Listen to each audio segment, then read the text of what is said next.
something out of the ordinary was going on. But it's clear now that the oddities actually started earlier than that, when Demoff walked into the snowstorm and never came back. Right. So Mr. Demoff was the first victim, not Sobolova and Torgov. And if we pinpoint that moment as the beginning of this incident, then one thing becomes clear, Alyosha. You are the only person who walked into the snowstorm and came back without the help of Vodyanitsa's Requiem. More precisely, Alyosha never came back at all. The one who came back was the Grim Reaper. Not bad. Well, since you've backed me into a corner, I suppose there's no point in keeping up the act anymore. Alyosha? You're the Grim Reaper? I am no such tired cliché. Mortals should address me as the ruler of death. Before being wiped out for good, you identified the two deceased, and even sensed my presence. A commendable achievement. Far beyond what I expected. I heard you can ferry souls. Those deaths each night. Were they your doing? Your initial conclusion was correct. Due to the existence of the two deceased, the ley lines yearned to reclaim those long-lost souls. Every night they devoured an equal number of souls to fill the void. This required no intervention from me. Though, of course, ferrying souls is indeed my authority. Here, take a look.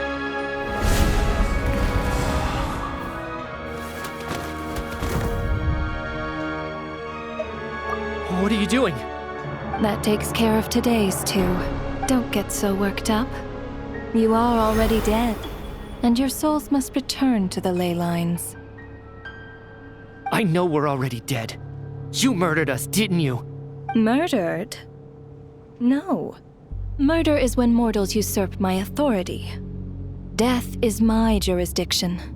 If I require someone to die, I need not resort to such laborious methods as murder. You simply met the criteria to trigger my curse of death.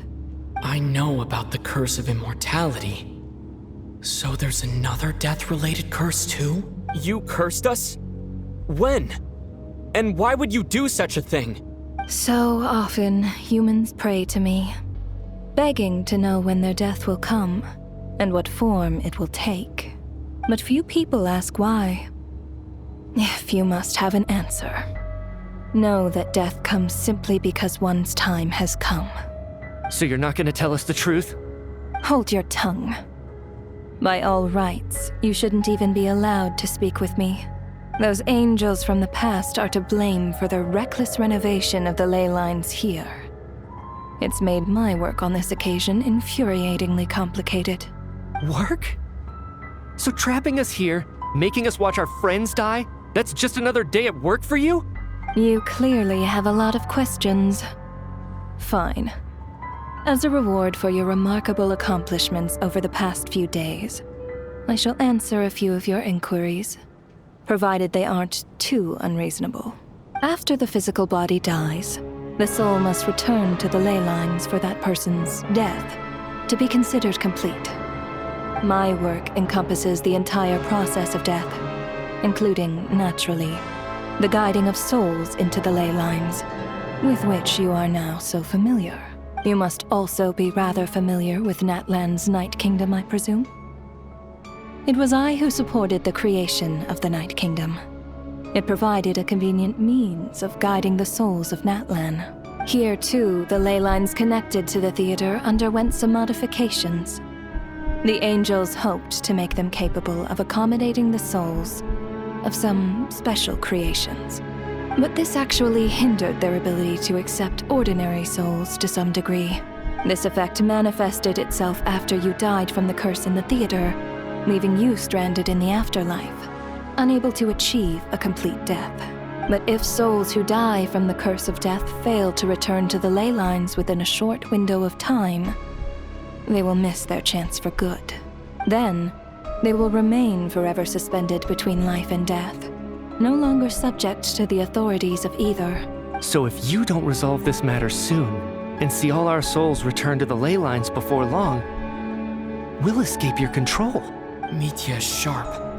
This must be what Ronova was worried might happen, and the reason she got involved to begin with. But if you have the authority to guide souls, why didn't you just show yourself and get it over with?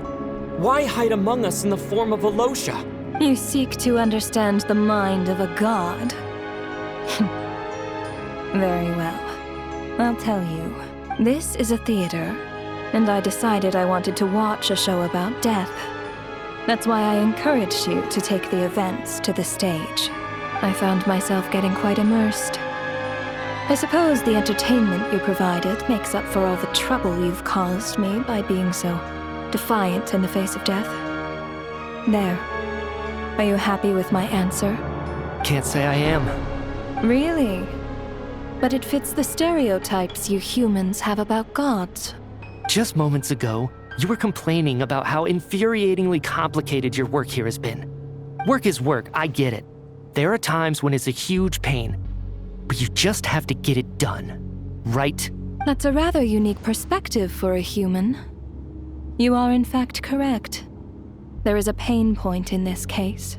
Due to the obstruction in the theater's ley lines, there is a hard limit on the number of souls they can receive each day, making it impossible for me to ferry all your souls at once. Revealing my identity too soon would inevitably have led to futile resistance, and there was a risk that any souls who chose to run would disappear. Then there was the issue of the 2 lost souls you called the deceased. The way you resolved that quandary was all part of my design. That's what I don't understand. If all of us were souls of the dead, what made their presence among us special? For centuries, they have refused to return to the ley lines, exploiting the issues created by the angel civilization to resist being drawn in.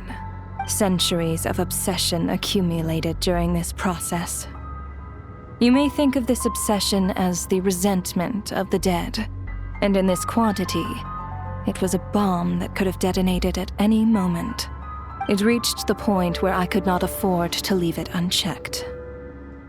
But the only way to fix it was to help them acknowledge their own deaths, make peace with their regrets, and willingly walk into the snowstorm.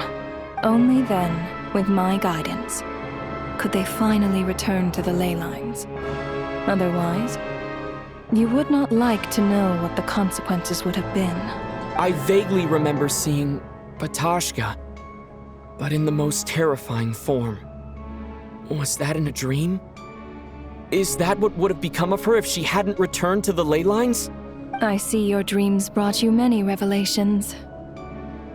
So you see, death in fact grants wisdom to mortals. Souls connect to all things in the world and see the chain of cause and effect between them. It's nothing unusual.